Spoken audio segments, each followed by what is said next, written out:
The way you talk about Islam is, it sounds, well, from my perspective, obviously I'm biased. You speak with a different sort of righteousness in your voice, and also you did want to go visit Mecca.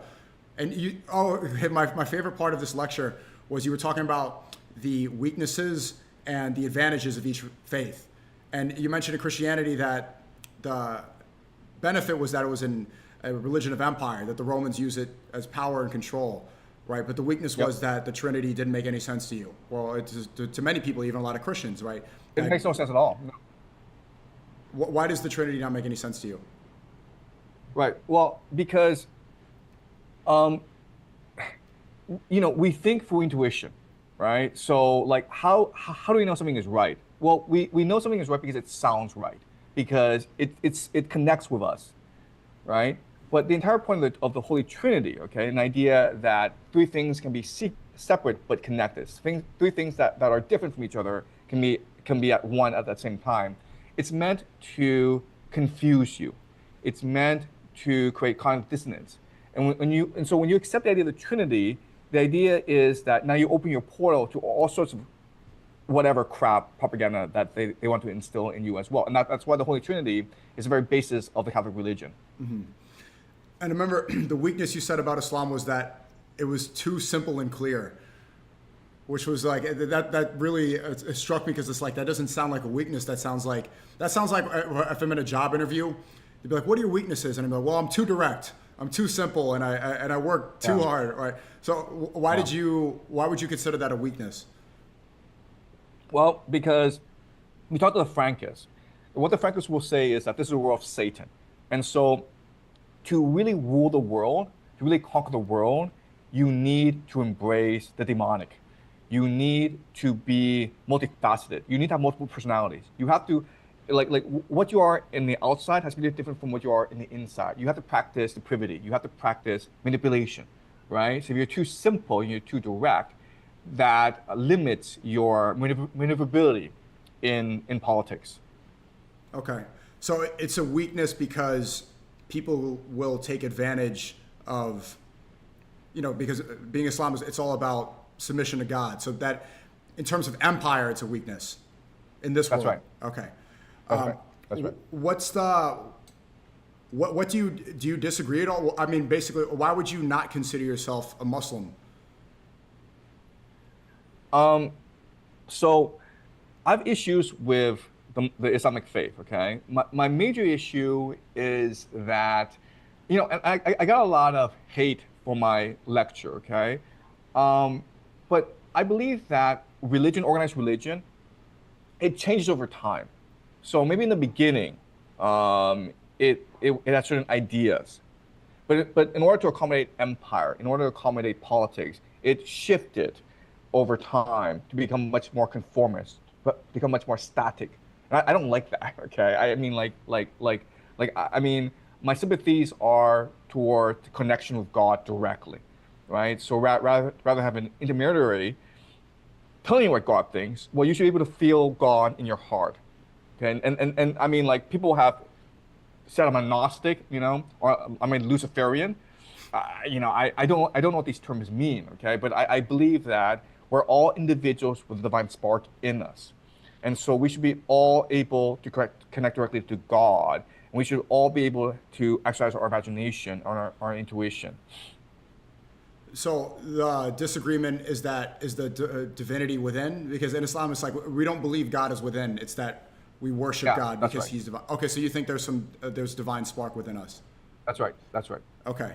Is that not, isn't that similar? Not exactly, but isn't that a lot what the Frankists believe? That's why they sin. That's why they do things, because, sinning is where you get divine power, that's what they believe. Right. So the Frankists believe that if we're in this world, we should conquer this world and enjoy the pleasures of this world. Okay. So they believe in longevity. They believe in transhumanism. Okay. And this explains why things are happening the way they are. These billionaires, what are they obsessed with? They're obsessed with living forever, right? Mm-hmm. Transhumanism. And that's a very Frankist mentality. Mm-hmm. I, on the other hand, believe that our souls are immortal. And this world is just one of many worlds. And we come to this world in order to experience things that we couldn't experience um, in the astral plane. Okay, because in the astral plane, you're pure force, you're pure energy, right? You can't actually feel pain. You can't have sex. You can't eat any food. So we're here to have these rare, unique experiences that make us more enlightened. And we're here also to bring comfort, to bring enlightenment, to bring joy to others as well, because that's what makes us really happy, our connections with others. So there are things that we cannot experience elsewhere that we can experience here. And so we should make the most of our opportunities while we're here. But at the same time, as these immortal divine souls, we're constantly in the process of seeking enlightenment. And the problem is that if you make a mistake, okay, if you choose a path that is wrong, okay, for example, you choose to be Jeffrey Epstein, right? Well, there has to be a fail-safe mechanism in order to steer you into the right direction. And that's this fail-safe mechanism is death. Death is release. Death is catharsis, right? Death is an escape from this hell that we live in. But don't worry. But don't worry, because your soul won't die, and eventually you'll come back to this world to live a better life based on the mistakes you made in this life, right? So the Frankists want to live forever because they cannot countenance the possibility that they'll go back in the astral plane and discover all the evil that they've done. Okay, so they want to avoid this possibility, right? Whereas I think a true human is to appreciate that the universe is a journey. Life is a journey towards enlightenment, which is to be closer to God. And this is what all religious traditions teach, by the way. Okay, so where do you think that we go when we die? I think that we're composed of different elements. Okay, so I think consciousness is multidimensional, or sorry, infinite in its dimensions. And so there's a part of us that's a soul, but then there's parts of us as well that dissipates into the ether. Okay, so it's very complicated. I can't really describe it using language, but it's like we are here and we are forever. Okay, we're now, but we're also eternal. Mm-hmm. And so, when we die, there's part of us that goes back to the astral plane, but then there's also a part of us that seeps into others as well, like memories, right? We live on as memories in others. And so I think the point of our existence is to create, is to make ourselves memorable in the minds of others, right? And so that's what drives me. Okay, so one way to do that, of course, is to have children, and to raise your children and to be happy and healthy. Another way of doing that is to be kind and generous to others, so that you impact their lives in a positive manner. And another way of doing that is through teaching, which is what I do online. And this is why I'm talking to you, because you have an audience, you have a huge audience that I don't actually interact with. I deal with an older audience. And like for you, I'm able to spread my message to others and leave an imprint on others that may impact their lives for the better. Mm-hmm. And I think that's really the purpose of life. That's the difference between a Frankist and someone like you, because it seems like you want to put out good, and we appreciate your work greatly. But so many people, there was, I'm sure Andrew Tate, he made the argument that Epstein was a successful man because Epstein is memorable and people have immortalized him within memes if he's actually dead. And, he made his mark and people know who he is. The difference between your belief and somebody like Tate when he's saying Epstein is a success is that you want to be remembered through good things, right? If you want to just be remembered on its own, then you can start a pedophile island and blackmail people for Israel. But that's not going to. That actually takes skill. Let's give him some credit, okay? That takes some talent to pull off. Like to deal with Bill Clinton and Bill Gates at the same time. He was good at what he did, undeniably. But would you consider Epstein a successful man because he's immortalized and he's going to be remembered? That's a really good question. I think Andrew Tate is right. I think he is successful in that he will become forever. He'll be a historical figure because like 100 years from now we'll still be talking about Jeffrey Epstein. So yeah, and that's a very Frankist mentality. it's not about living a good life, it's living a memorable life, right? But I'm trying to provide an alternative where, you know what, wouldn't it be better to be remembered for like good things because then because that will inspire people to good, right?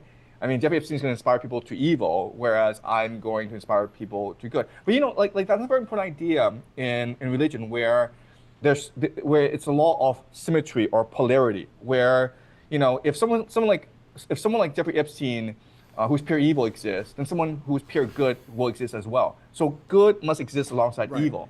So I mean, like the fundamental law of the universe is free will, free choice. If Jeffrey Epstein chooses to be evil, and we can't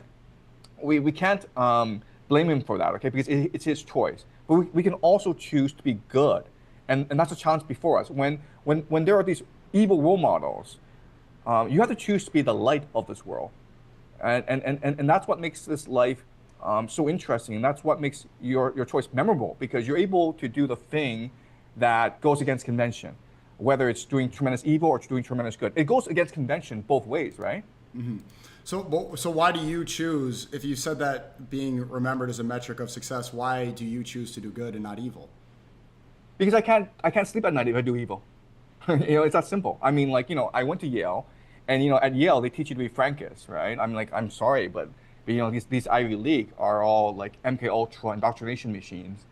But I couldn't sleep at night if I knew in my heart that I brought some evil in this world.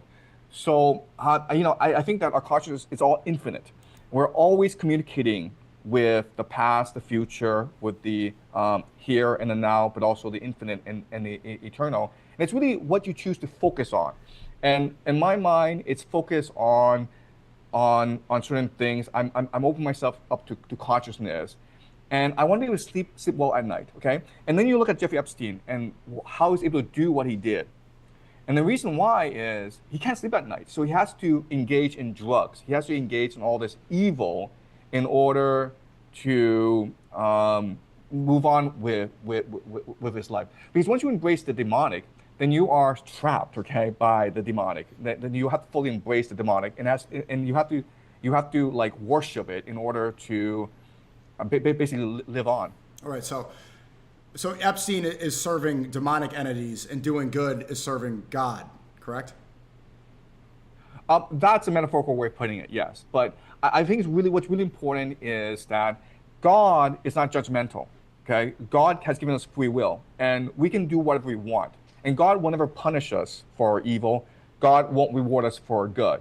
It's because we ourselves seek enlightenment. It's because we ourselves seek to feel better about ourselves that we commit to good.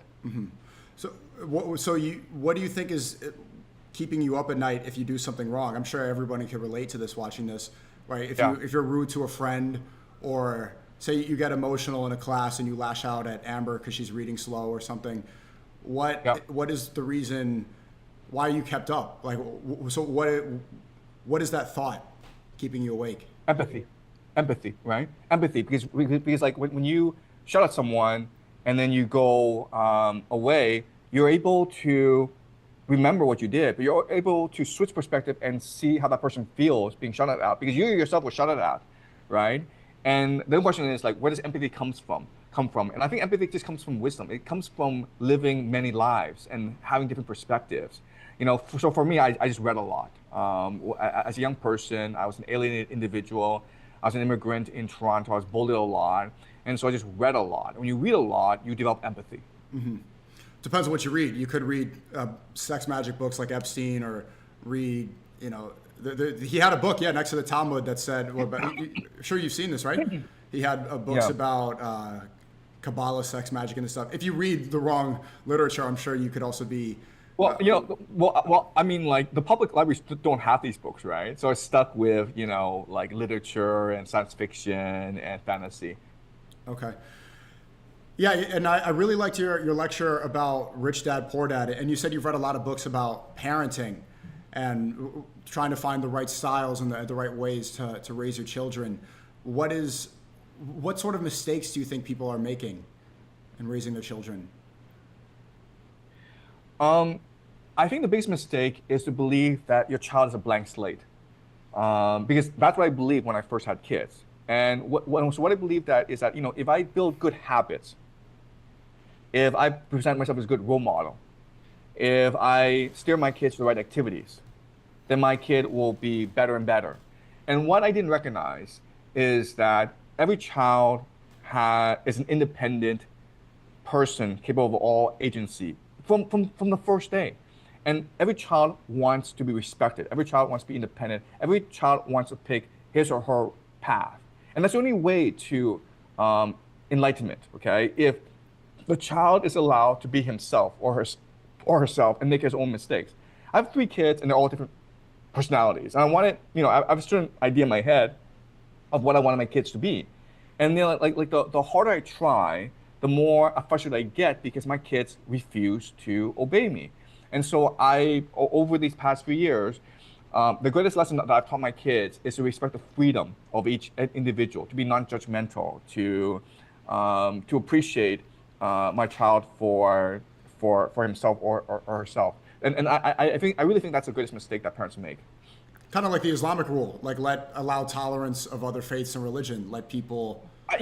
I will tell you this, okay? I will tell you this. I've been to Saudi Arabia, I've been to Afghanistan, I've been to quite a few Islamic countries, and it surprised me how happy the kids are. Okay, I mean, like if you go to Islamic countries, the kids are a lot happier, a lot healthier, a lot more emotionally regulated than Western kids. Mm-hmm.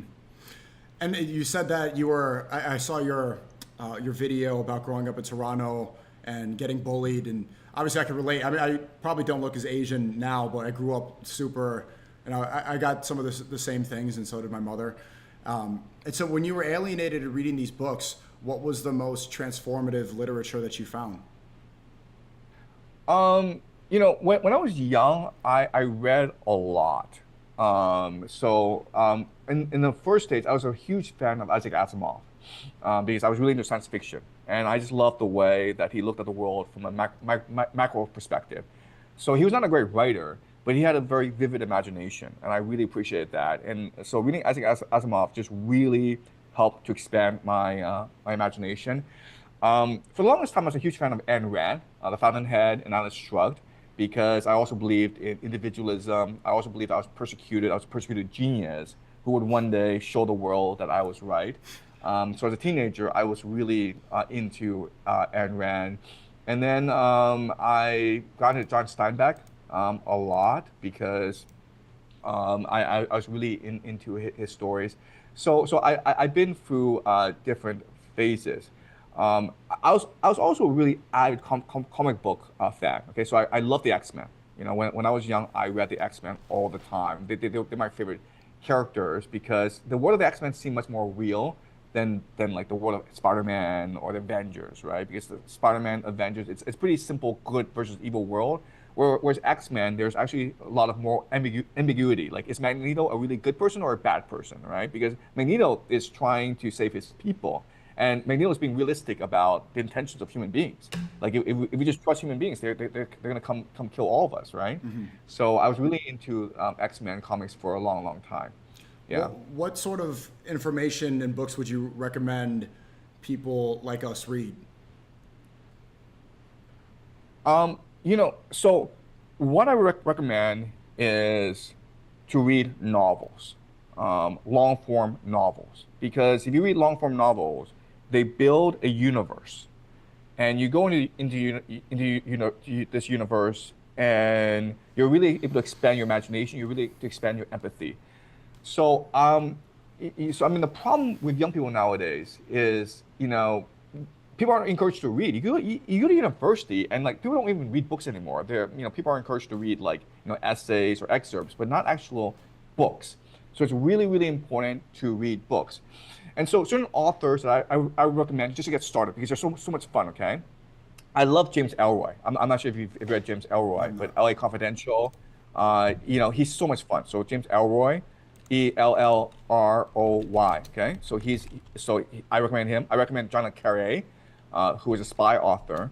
I recommend Anna Maxted, Maxted, because she writes romance novels. But I recommend science fiction. Some good science fiction is John Wyndham, Wyndham. he's a lot of fun. But like the greatest act of rebellion that you can do in today's world, okay, is to reclaim your attention. It really is. Because the way that they keep control over you is by monopolizing your attention, right? By constantly feeding you distractions after distractions. So the greatest act of rebellion you can do is to sit by yourself, solitary, read a book for hours and hours, and just ignore the world and reclaim your attention, reclaim your mind. Um, and so I mean, just get into reading. I mean, and like I started reading books because I started reading comic books, but then I started to upgrade myself over time. So I mean, like don't I mean like I teach the Iliad, I teach the Divine Comedy. These are the great books I think everyone should read. But read them when you're ready, right? So yeah. Divine Comedy. I remember you wrote that. That was Don Ibn Rushd. Oh, that was Okay. by somebody in the Islamic Empire, right? Or he influenced Dante's Divine Comedy, Ibn Rushd. Yeah, that's right. That's right. Okay, Yes. I remember. Yeah. And yeah, what about I'm a big fan of Ernest Hemingway. He has a lot of novels. Yeah. You're a fan? Yeah. Yeah, I'm a huge fan, but Ernest Hemingway, he's hard to read. You actually have to like sit down and close read his works. Yeah. His best work, of course, is The Sun Also Rises. Yep, that's the best one. Yeah, exactly. Yeah, but I mean, you have to be a very good reader to read like Ernest Hemingway. Whereas like if you just want to start out, then I would just say get in the habit of sitting down for like hours and hours and just focus on a book. Yeah, Hemingway's difficult because he doesn't spell it out for you, which I appreciate. I like when authors, like he wrote a short story about a woman who had to get an abortion, but at no point in the short story did it mention it. And The Sun Also Rises, I'll just give it away. In World War One, the main character, the protagonist, he has an injury where he can't have sex because a grenade got rid of his balls. And so like that, that impotence affects all of his relationships and all of his conversations. So that type of that's what but yeah, it takes a lot of energy to pay attention to. So you think a lot of people they find that like Andrew Tate was saying that reading is gay and that you shouldn't pay attention to it, that it's a waste of time. You disagree? Okay. Yeah. I think reading is fundamental to being human. Right. And again, I mean, like I don't exaggerate, but like if there's one thing that you can do to rebel against the system, to reclaim your own individuality, it's by reading. Okay. Especially because what reading is. Good. Sorry. Yeah. Yeah. No, I mean like it's a mirror into yourself and into the world. Okay. I mean it's also a light where you read. You're in connection with the author. You're in connection with the work, and you are enhancing your own individuality. You're shining your individuality onto the world because when you read, it's your own interpretation, right? Reading a book, a really good book, is a portal into the divine. Right. So, have you read any of the Quran? I've read bad translations, to be honest with you. Yeah. I've read bad translation.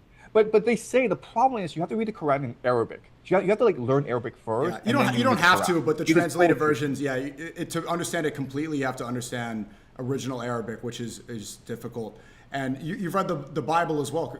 A lot of your lectures quote the Bible, especially the Old Testament. Yeah, that's right. Okay. And I remember you said that you found it schizophrenic, and what was your interpretation of the Bible? Yeah, the problem with the Bible is that it's the most valuable real estate in the world, right? It's the most valuable mental real estate in the world. And so people are always competing and fighting over this real estate. And so there are lots of redactions. There's lots of changes to the Bible over the years. And it's almost impossible to figure out the true intention of the original writer, okay? But there are certain parts of the Bible that's pure literature. And when it's pure literature, what I mean is that it has the divine flowing from it, okay? So if you go and read the book of Genesis, that's divine. The book of Genesis, it's pure literature. And then it's the New Testament, like the Gospel of Mark is also pretty divine as well, but especially Genesis. Mm-hmm. So why do you think we're here? We're here because we want to be here. We're here because we want to experience the universe for its infinite, eternal possibilities. And so we're here to practice, exercise our free will. Because it's only through free will can you actually expand the creativity of the universe, okay? So, I teach this when I teach Divine Comedy. But the difference between God and the human, even though we have God in us, is that humans can make mistakes. Humans can die. Humans can feel pain. God cannot. And therefore, we humans have an imagination because imagination comes from pain, from suffering, from making mistakes. And so, for our creativity, we're expanding God.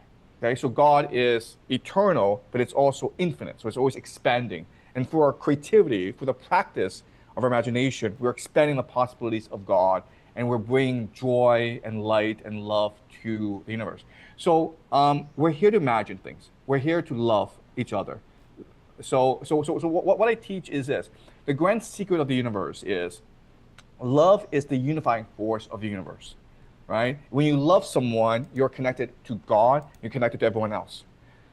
The imagination is the animating force of the universe. So when you imagine, okay, when you imagine new possibilities, when you tell stories, when you teach, you are making the universe much more alive. You're expanding the possibilities of the universe. So we're here for two reasons: to love, to find someone to love, and to love that person deeply and unconditionally, like Dante loved Beatrice, right? And to imagine things, to teach, to create, to learn.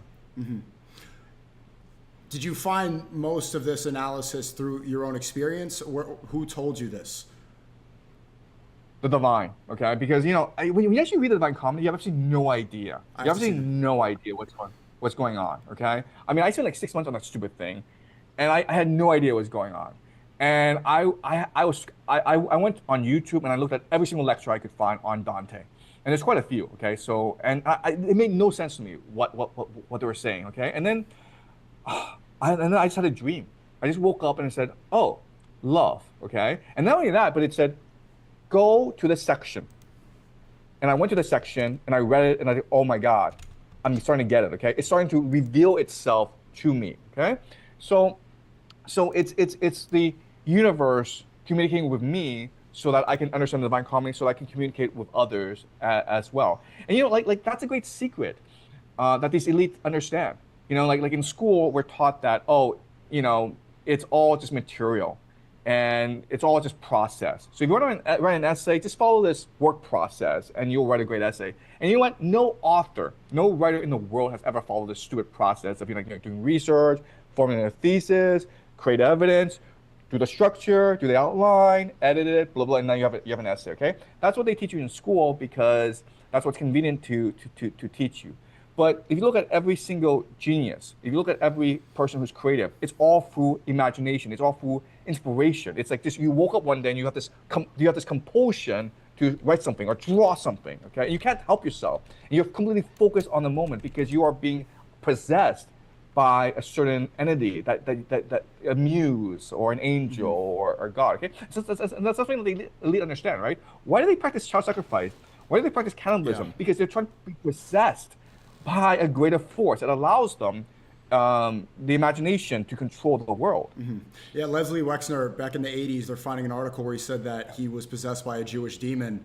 Again, Leslie Wexner is the one who financed Jeffrey Epstein. So it's like that a demon, he's saying he was possessed by a demon. It's like, and that demon's purpose was to latch on to others. And you had a great lecture about why they do the most evil things. And you said the most evil out there, it was a lecture about Palestine.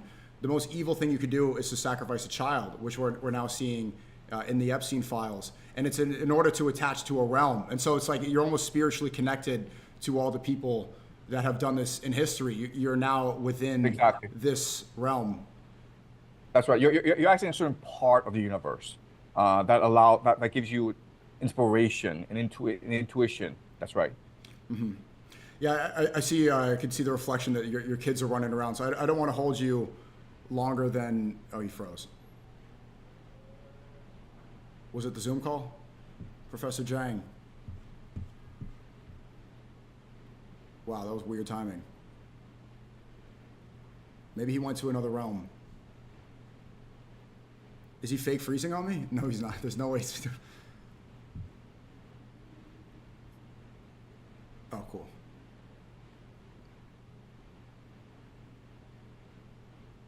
Can you repeat that? You're. Oh, okay. No, it's. Sorry, my. Oh, okay. I was just asking if you were in a rush because I could see in the reflection that your children were running around. I don't want No, to. no, no, my internet got cut off, so I had to switch locations. Okay, Yeah, perfect. So again, yeah. switching away, we went pretty philosophical and over there. People were really trying to see. I haven't seen yet your lecture about crypto, and now that the Epstein files have been released, they're saying that Bitcoin is part of a greater conspiracy and is also controlled by the Rothschild. Oh no, don't nod. Is that true? Yes, yes, that is correct. Yes, yes, it is a national security strategy to so let's look at Bitcoin, okay? And the idea of Bitcoin is that it is an open ledger where you can secretly conduct all interactions, right? And so why Bitcoin is valuable is, first of all, it's a store of value. It's a store of wealth.